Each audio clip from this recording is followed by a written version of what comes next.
Kogilu cross ಮನೆಗಳ ತೆರವು ಕಾರ್ಯಾಚರಣೆಗೆ ಸಂಬಂಧಪಟ್ಟಂತೆ ನಿಮಗೆಲ್ಲ ಗೊತ್ತು, ಬಿಜೆಪಿ ವರ್ಸಸ್ ಕಾಂಗ್ರೆಸ್ ಅನ್ನುವಂತ ಪರಿಸ್ಥಿತಿ ಇದೆ. ಕಾರಣ ತರಾತುರಿಯಲ್ಲಿ ಸರ್ಕಾರ ಈಗ ಕೋಗಿಲು ಕ್ರಾಸ್ ಬಳಿ ಮನೆ ತೆರವಾಯ್ತಲ್ಲ, ಆ ಎಲ್ಲಾ ಸಂತ್ರಸ್ತರಿಗೂ ಕೂಡ ಮನೆ ಕೊಟ್ಟೇ ತೀರ್ತೀವಿ ಅಂತ ಹಠಕ್ಕೆ ಬಿದ್ದಿದೆ. ಅದ್ ಹೆಂಗ್ ಕೊಡ್ತೀರಿ ಅಂತ ಬಿಜೆಪಿ ನಾಯಕರು ಪ್ರಶ್ನೆ ಮಾಡ್ತಿದ್ದಾರೆ. ಹಂಗಾಗಿ ಒಂದ್ ಕಡೆ ಹೈಕಮಾಂಡ್, ಮತ್ತೊಂದು ಕಡೆ ಸಂತ್ರಸ್ತರು. ಕಾಂಗ್ರೆಸ್ನ ನಡೆ ಏನಾಗಿರುತ್ತೆ ಅನ್ನೋದು ಪ್ರಶ್ನೆ. ಸರ್ಕಾರಕ್ಕೆ ಬಿಸಿ ತುಪ್ಪವಾಗಿದೆಯಂತೆ ಕೋಗಿಲು ಕ್ರಾಸ್ನ ಈ ಕೇಸ್. ಸಂತ್ರಸ್ತರಿಗೆ ಮನೆ ಕೊಡುವಂತೆ ಹೈಕಮಾಂಡ್ ನಿರಂತರವಾಗಿ ಒತ್ತಡ ಹಾಕ್ತಾ ಇದೆ.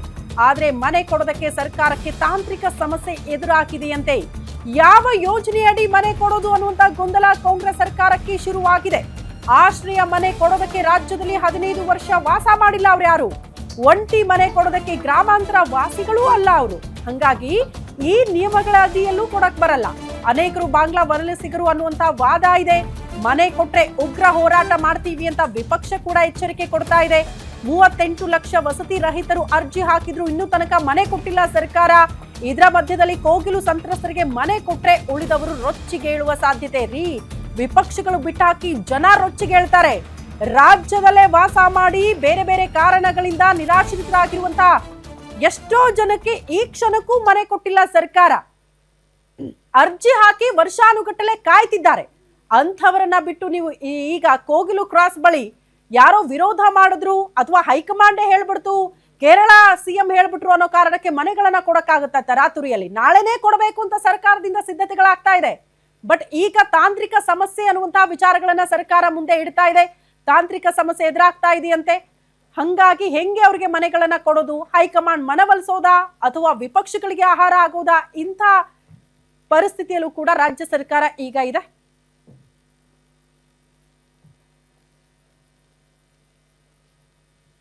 ಈ ಬಗ್ಗೆ ಮತ್ತಷ್ಟು ಡೀಟೇಲ್ಸ್ ಅನ್ನ ಕೊಡ್ತಾ ಹೋಗ್ತಾರೆ ನಮ್ಮ ಪ್ರತಿನಿಧಿ ದುರ್ಗೇಶ್. ನೇರ ಸಂಪರ್ಕದಲ್ಲಿ ಜಾಯಿನ್ ಆಗ್ತಿದ್ದಾರೆ ನ್ಯೂಸ್ ರೂಮ್ ಇಂದ. ಪ್ರಮುಖವಾಗಿ ದುರ್ಗೇಶ್, ಈ ಕೋಗಿಲು ಕ್ರಾಸ್ ಅಲ್ಲಿ ಮನೆಗಳ ತೆರವು ಕಾರ್ಯಾಚರಣೆ ಅದು ನಿಯಮಗಳ ಪ್ರಕಾರ ಆಗೋಯ್ತು. ಬಟ್ ಈಗ ಕೇರಳ ಸಿಎಂ ಹೇಳಿದ್ರು, ಹೈಕಮಾಂಡ್ ಹೇಳಿದ್ರು, ವೇಣುಗೋಪಾಲ್ ಅವರು ಹೇಳಿದ್ರು ಅನ್ನೋ ಕಾರಣಕ್ಕೆ ತರಾತುರಿಯಲ್ಲಿ ಮನೆ ಕೊಟ್ಟೇ ಬಿಡ್ತೀವಿ ಅಂತ ರಾಜ್ಯ ಸರ್ಕಾರ ಮುಂದಾಗ್ತಾ ಇದೆ. ಅಷ್ಟು ಈಸಿ ಇದೆಯಾ ಸರ್ಕಾರಕ್ಕೆ ಈ ಮನೆಗಳನ್ನ ಹಂಚಿಕೆ ಮಾಡೋದು? ಖಂಡಿತ ಶ್ರುತಿ, ಏನು ರಾಜ್ಯ ಸರ್ಕಾರ ತರಾತುರಿಯಲ್ಲಿ ನಿರ್ಧಾರ ತೆಗೆದುಕೊಂಡಿತ್ತು. ಈ ಕಡೆ ಕೇರಳ ಸಿಎಂ ಟ್ವೀಟ್ ಮಾಡಿ ರಾಷ್ಟ್ರ ಮಟ್ಟದಲ್ಲಿ ಸುದ್ದಿ ಆಗ್ತಿದೆ ಅನ್ನೋಂಥ ವಿಚಾರ ಒಂದು ಕಡೆ ಆದರೆ, ಕೆ ಸಿ ವೇಣುಗೋಪಾಲ್ ಸೇರಿದಂತೆ ಹೈಕಮಾಂಡ್ ನಾಯಕರು ಮನೆಗಳನ್ನ ನೀಡಲೇಬೇಕು ಅನ್ನುವಂಥ ಒತ್ತಾಯವನ್ನು ಮತ್ತು ಒತ್ತಡವನ್ನು ಹೇರುವಂಥ ಕೆಲಸವನ್ನು CM Siddaramaiah, DCM DK Shivakumar ಅವರ ಮೇಲೆ ಮಾಡಿದರು. ಹೀಗಾಗಿ CM Siddaramaiah, DCM DK Shivakumar ಏನು ಅವಸರದಲ್ಲಿ ಮನೆಗಳನ್ನ ಘೋಷಣೆ ಮಾಡಿ ಇದೀಗ ಸಂಕಷ್ಟಕ್ಕೆ ಸಿಲುಕಾಕೊಂಡಿರ ಅನ್ನೋಂಥ ಪ್ರಶ್ನೆ ಮೂಡುತ್ತಿರುವಂಥದ್ದು. ಪ್ರಮುಖವಾಗಿ ಕಂದಾಯ ಸಚಿವರಾದ ಕೃಷ್ಣ ಬೈರೇಗೌಡರು ಹೊರದೇಶದಲ್ಲಿದ್ದರು, ಆದರೆ ಈಗ ಅವರು ವಾಪಸ್ ಬಂದಿದ್ದಾರೆ. ಯಾವ ರೀತಿ ಈ ಒಂದು ತಾಂತ್ರಿಕ ತೊಂದರೆಗಳಾಗ್ತವೆ, ಕಂದಾಯ ಇಲಾಖೆಯಿಂದ ಅಕ್ರಮ ತೆರವು ಆದೇಶ ಆಗಿರುವಂಥದ್ದು, ಸೂಚನೆ ಕೊಟ್ಟಿರುವಂಥದ್ದು ಎಲ್ಲವೂ ಕೂಡ ಕಾನೂನಿನ ರೀತಿಯಲ್ಲಿ ಇರೋದ್ರಿಂದ ಸದ್ಯಕ್ಕೆ ಅಲ್ಲಿರುವಂಥ ಯಾರು ಅಕ್ರಮ ಇದ್ದಾರೆ ಅನ್ನುವಂಥ ಆರೋಪವನ್ನು BJP ಮಾಡ್ತಾ ಇದೆ.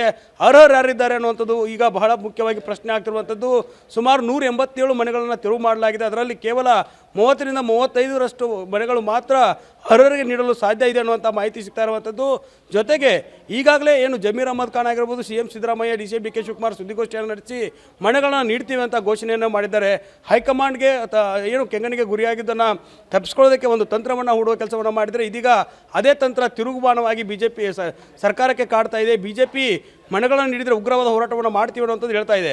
ಹೀಗಾಗಿ ಸರ್ಕಾರಕ್ಕೆ ಇದು ಬಿಸಿ ತುಪ್ಪವಾಗಿ ಸಂಭವಿಸಿದೆ. ಜೊತೆಗೆ ಮನೆಗಳನ್ನು ನೀಡೋದಕ್ಕೆ ಯಾವುದೇ ರೀತಿಯಾದಂಥ ಅನುಕೂಲಕರ ಇಲ್ಲ. ಅಂದರೆ ಏನು ಅರ್ಹರು ಯಾರಿದ್ದಾರೆ ಅನ್ನುವಂಥದ್ದು ಒಂದು ಕಡೆ ಆದರೆ, ಬಾಂಗ್ಲಾ ವಲಸಿಗರಿದ್ದಾರೆ ಅನ್ನೋಂಥ ಆರೋಪವನ್ನು BJP ಮಾಡ್ತಾ ಇದೆ.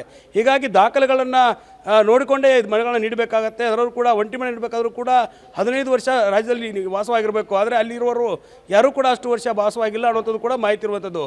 ಹೀಗಾಗಿ ಮನೆಗಳನ್ನ ನೀಡುವಂಥ ಭರವಸೆಯಾಗಿಯೇ ಉಳಿಯುತ್ತಾ ಸಿಎಂ ಸಿದ್ದರಾಮಯ್ಯ ಮತ್ತು DCM DK ಶಿವಕುಮಾರ್, ಜಮೀರ್ ಅಹಮದ್ ಅವರು ಅವಸರದಲ್ಲಿ ನೀಡಿದಂಥ ಭರವಸೆ ಈಗ ರಾಜ್ಯ ಸರ್ಕಾರಕ್ಕೆ ಸಂಕಷ್ಟವನ್ನು ತಂದುಕೊಡ್ತಾ ಇದೆ. ಇತ್ತ ಕೆ ಸಿ ವೇಣುಗೋಪಾಲ್ ಅವರು ಕೂಡ ಸೂಚನೆ ನೀಡಿದ್ರು. ಹೈಕಮಾಂಡ್ ಮಟ್ಟದಲ್ಲೂ ಕೂಡ ಇದು ದೊಡ್ಡ ಚರ್ಚೆ. ಹೋರಾಟ ಮಾಡುತ್ತಾ ಕಾನೂನು ಸಮರ ಸಾರುತ್ತಾ, ಆದ್ರೆ ರಾಜ್ಯದ ಜನರನ್ನ ಕನ್ವಿನ್ಸ್ ಹೆಂಗ್ ಮಾಡುತ್ತೆ ಸರ್ಕಾರ ಅನ್ನೋದು ಪ್ರಶ್ನೆ. ಜನಸಾಮಾನ್ಯರು ಮಾತಾಡ್ತಿದ್ದಾರೆ. ಉತ್ತರ ಕರ್ನಾಟಕ ಭಾಗದಲ್ಲಿ ಮನೆ ಮಠ ಕಳೆದುಕೊಂಡು ಒದ್ದಾಡ್ತಿದ್ದಾರೆ ಜನ. ಕೊಡಗು ಭಾಗದಲ್ಲಿ ಮನೆ ಮಠ ಕಳೆದುಕೊಂಡು ಒದ್ದಾಡ್ತಿದ್ದಾರೆ. ಅರ್ಜಿ ಹಾಕಿ ವರ್ಷಾನುಗಟ್ಟಲೆ ಕಾದಂತ ಸಂತ್ರಸ್ತರಿದ್ದಾರೆ. ಅವರೆಲ್ಲ ರೊಚ್ಚಿಗೆದ್ದು ಬಿಟ್ರೆ ಸರ್ಕಾರಕ್ಕೆ ಅತಿ ದೊಡ್ಡ ಡ್ಯಾಮೇಜ್ ಅಲ್ವಾ ಇದು? ಖಂಡಿತ ಶ್ರುತಿ 38 ಲಕ್ಷ ವಸ್ತಿ ರೈತರಿದ್ದಾರೆ ರಾಜ್ಯದಲ್ಲಿ, ನಿವೇಶನ ರೈತರಿದ್ದಾರೆ. ಅವರಿಗೆ ಮನೆಗಳನ್ನ ಕೊಡೋದಕ್ಕೆ ಸರ್ಕಾರ ಹಿಂದೂ ಮುಂದೆ ನೋಡ್ತಾ ಇದೆ. ಅರ್ಜಿಗಳನ್ನು ಹಾಕಿ ಸಾಕಷ್ಟು ವರ್ಷಗಳ ಕಾಲ ಕಾಯ್ತಿದ್ದಾರೆ. ಆದರೆ ಹೈಕಮಾಂಡ್ ಸೂಚನೆ ನೀಡಿದೆ ಅನ್ನುವಂಥ ನಿಟ್ಟಿನಲ್ಲಿ ತರಾತುರಿಯಲ್ಲಿ ಮನೆಗಳನ್ನು ನೀಡ್ತೇವೆ ಅನ್ನುವಂಥ ಘೋಷಣೆ ಸರ್ಕಾರ ಮಾಡಿತ್ತು. ಹೀಗಾಗಿ ಈ ಒಂದು ಸಂದರ್ಭದಲ್ಲಿ ಮನೆಗಳನ್ನು ನೀಡೋದಕ್ಕೆ ಅರ್ಹ ದಾಖಲೆಗಳು ಯಾವ ರೀತಿ ಇದೆ ಅನ್ನೋದು ಕೂಡ ಬಹಳ ಮುಖ್ಯ ಆಗುತ್ತೆ. ಅದೆಲ್ಲವನ್ನು ಕೂಡ ಮೀರಿ ಬೈಯಪ್ಪನಹಳ್ಳಿಯಲ್ಲಿ ಒಂದು ಲೇಔಟ್ನಲ್ಲಿ ನಾವು ಮನೆಗಳನ್ನ ಕೊಡ್ತೀವಿ, ರಾಜೀವ್ಗಾಂಧಿ ವಸತಿ ಯೋಜನೆಯಲ್ಲಿ ಕೊಡ್ತೇವೆ ಅನ್ನೋ ಘೋಷಣೆಯನ್ನು ಮಾಡಿದ್ದಾರೆ. ಆದರೆ ಇದೀಗ ದಾಖಲೆಗಳನ್ನು ಸಂಗ್ರಹಿಸೋದೇ ಸರ್ಕಾರಕ್ಕೆ ಸಂಕಷ್ಟ ಆಗಿದೆ.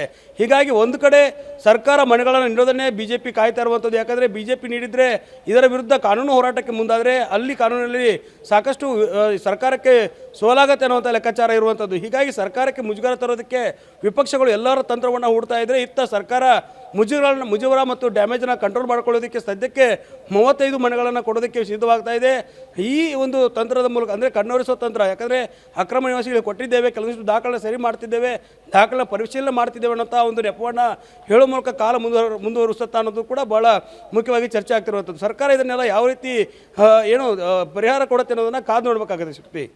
ಓಕೆ ದುರ್ಗೇಶ್, ಧನ್ಯವಾದಗಳು ತಮ್ಮೆಲ್ಲ ಮಾಹಿತಿಗೆ.